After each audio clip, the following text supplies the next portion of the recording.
Bugünkü mövzumuz Şirvanşahlar 11-14-cü əsrlərdədir. Ən maraqlı mövzulardan biridir.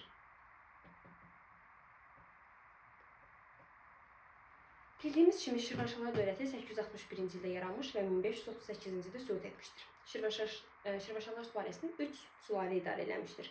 İkinci hərfləri əd, məzyədlər, kəsranilər və dərbəndilər. Bugünkü dərsimizdə kəsraniləri bitirəcəyik. Kəsranilər sülaləsi 1027-ci ildə gəliblər, 1382-ci ilə qədər idarə ediblər. Biz buna görə deyə bilərik ki, 11-14-cü əsrləri idarə ediblər. Əsrləri, belə deyim, illəri əzbərləsəz zaten əsr çevirmək rahatdır. Ona görə illəri bilin. 11-14-cü əsrdə idarə ediblər. Kəsranilər sülaləsinin dövründə iki mərkəz var. Birinci mərkəz Şamaxıdır və yaxud da Yezidiyə deyə bilərik. İkinci mərkəz şəhər isə Bakı şəhəri olmuşdur. Və Kəsranilər sülaləsinin dövründə idarəçilikdən X qoyuram. Heç bir dəyişiklik edilməmişdir və daha çox yadelli yürüşlərinə məruz qalmışdılar. Yəni ancaq hər hansısa bir dövlət bura yürüş edib Kəsranilərin dövründə. Başlayaq Kəsranilərin ilk nümayəndəsinə. Yaxşı.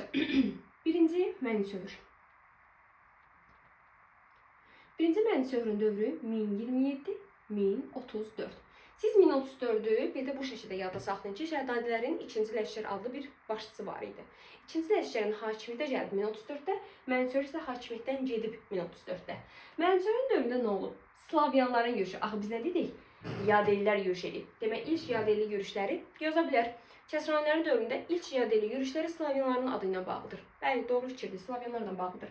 1030-cu ildə Slavyanlarla Şirvanşahlar dövləti arasında döyüş olmuşdur. Döyüş Kür və Arazın qovuşduğu yerdə eyni zamanda Bakı yaxınlığında baş verir və Şirvanşahlar məğlubiyyətə uğrayır.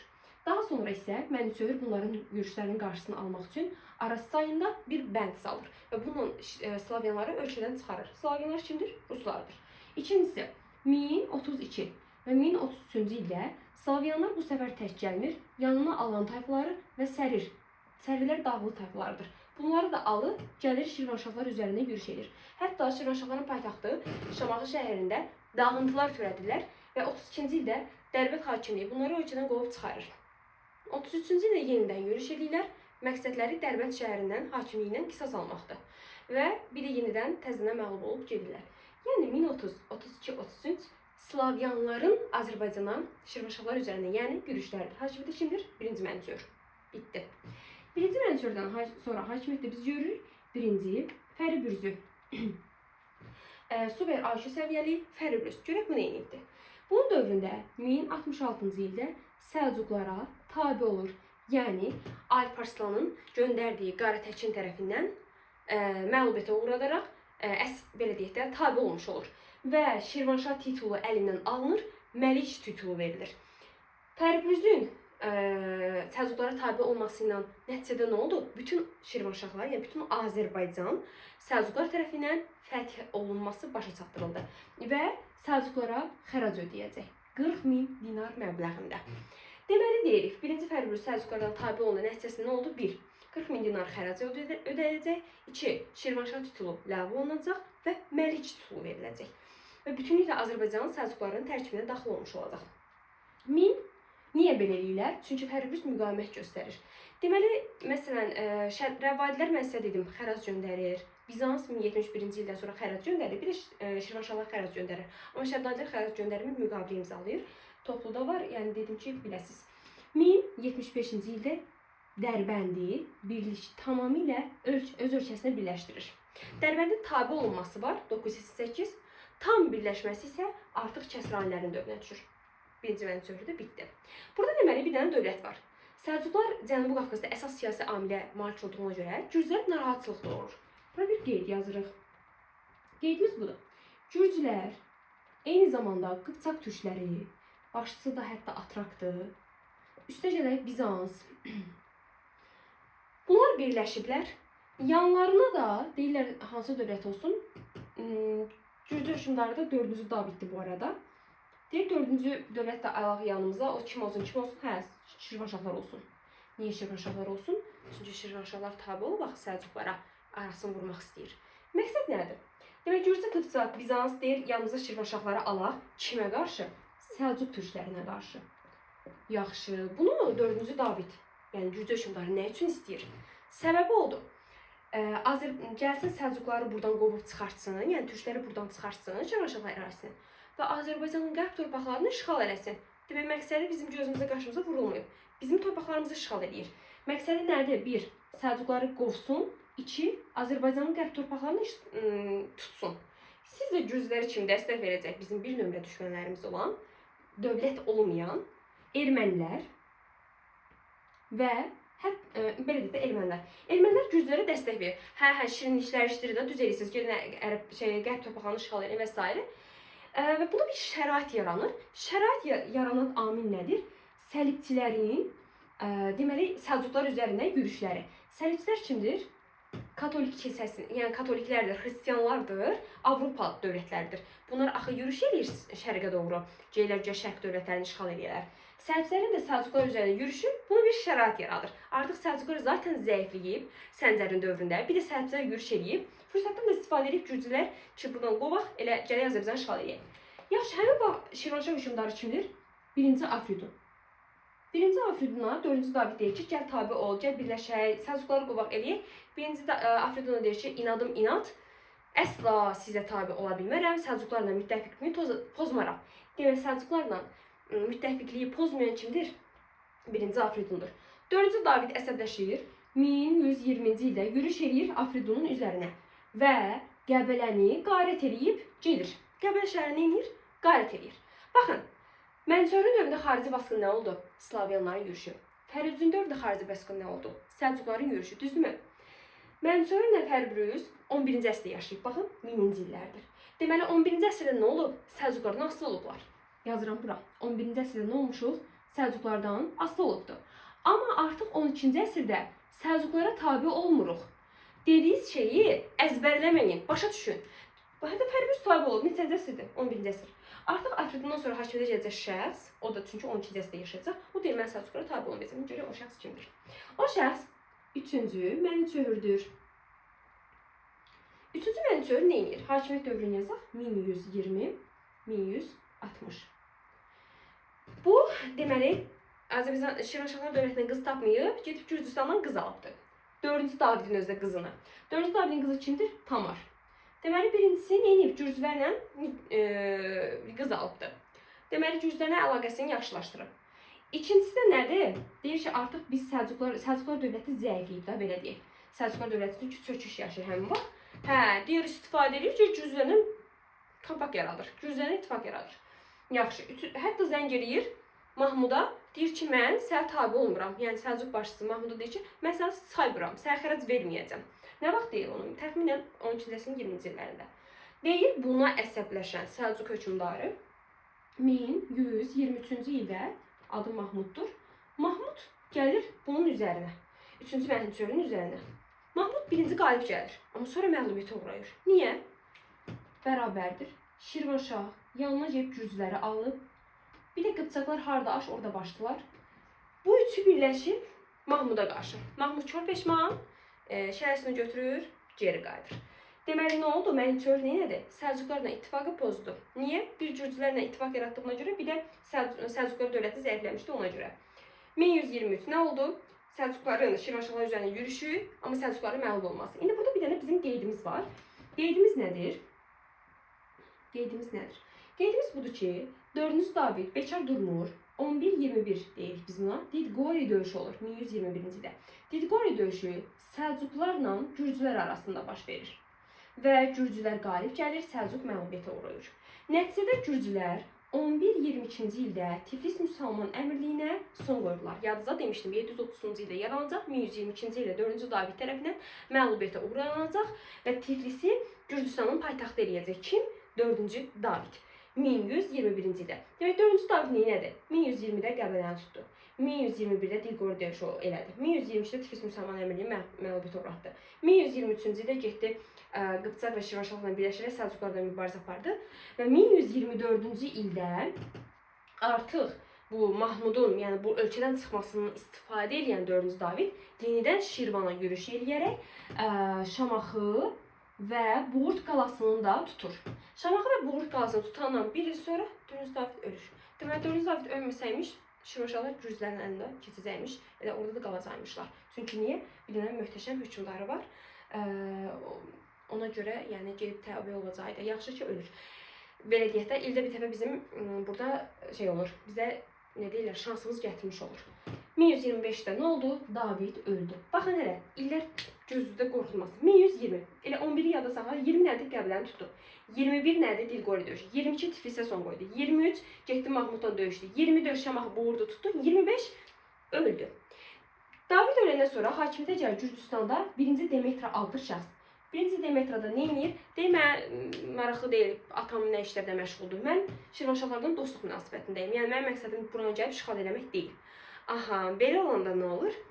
Tamara xanım, davlan gəlib bağlaşın qovaraq, Tamara xanım gedib deyirəm də harda aş, orada baş qıpçaqlardır. Gedib qıpçaqlara məlumat verir. Qıpçaqlara deyir ki, Şirvanşahları birləşdirək gürcülərə.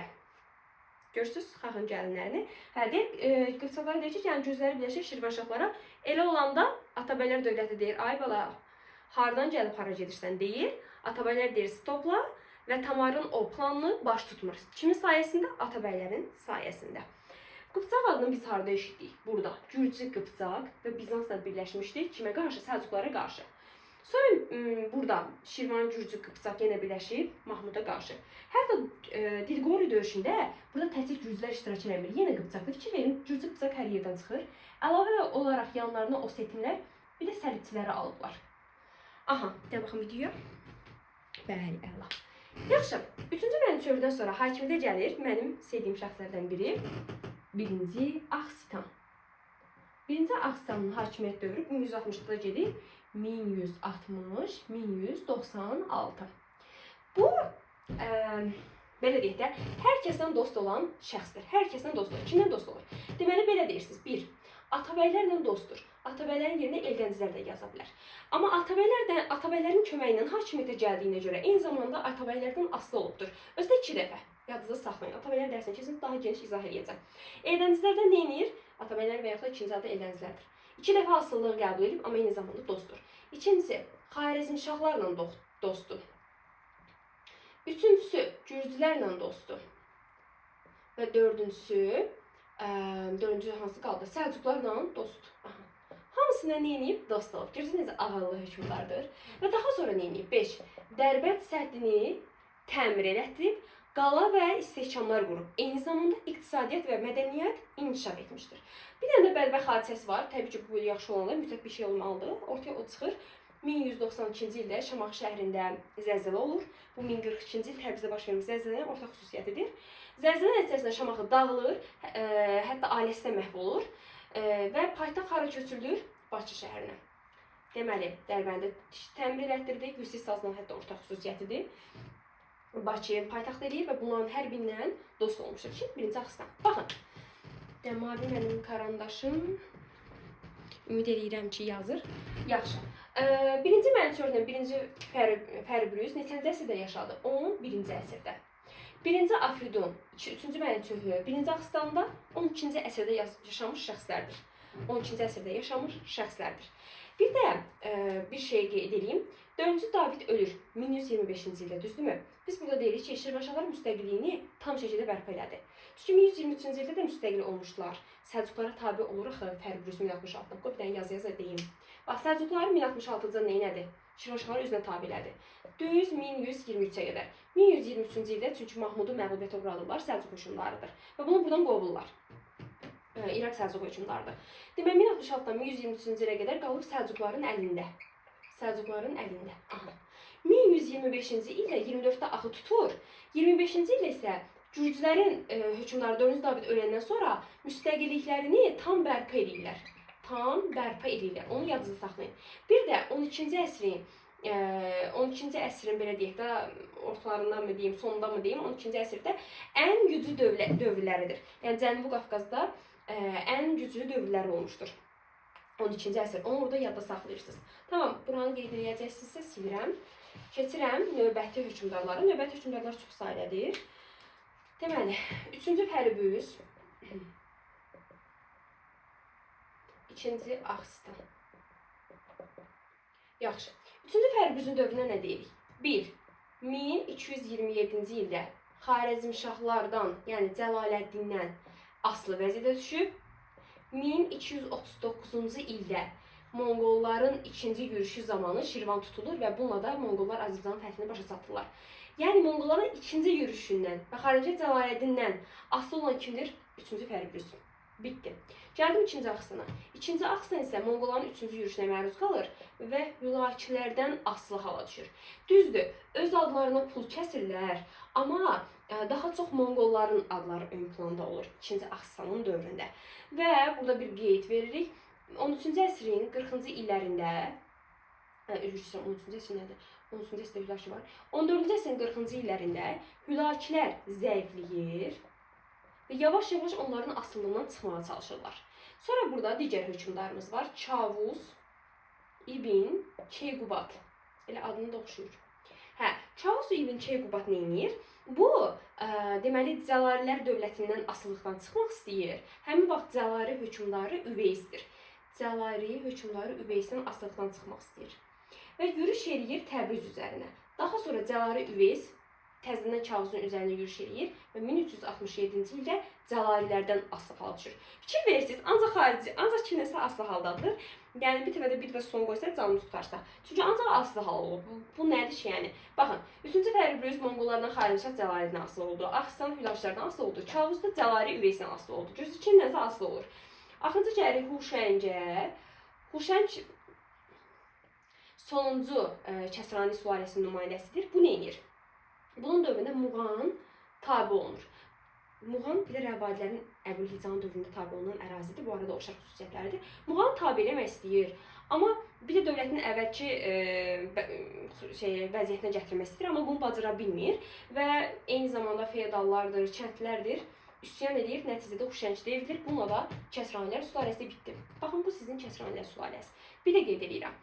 11-ci əsrdə hakimiyyətdə olub 2 nəfərimiz. 1-ci Mənsur, 1-ci Fəribruz. 12-ci əsrdə Afridun çox düşməsə də sadəcə yadda saxlayın. Yəni ikisini əsas yadda saxlayırsınız. 3-cü Mənsur ilə 1-ci Axstan. 13-cü əsrdə 3-cü Fəribruzdan 2-ci Axstan. 14-cü əsrdə Çavuzla Keyqubat. Hamısı 2 nəfərdir. Hər əsrə 2 nəfər şəxs öyrənirsiniz. Və ancaq xarici hücumlardan məruz qalır. 11-ci əsrdə Səlcuqlardan asılı vəziyyətə düşüblər. 12-ci əsrdə isə Səlcuqların asılılığından çıxıblar. 12-ci əsrin 60-cı illərində ən qüdrətli dövrləridir. Cənubi Qafqazın ən qüdrətli dövrüdür. 14-cü əsrin 40-cı illərdə Hülakilərin asılılığından çıxmağa çalışıblar. Əsrləri dediyim kimi çalışmırsınız. Sadəcə illəri bilsəz, onu əsrə çevirmək çox rahatdır. Bu da sizin Şirvanşahlar dövlətiniz.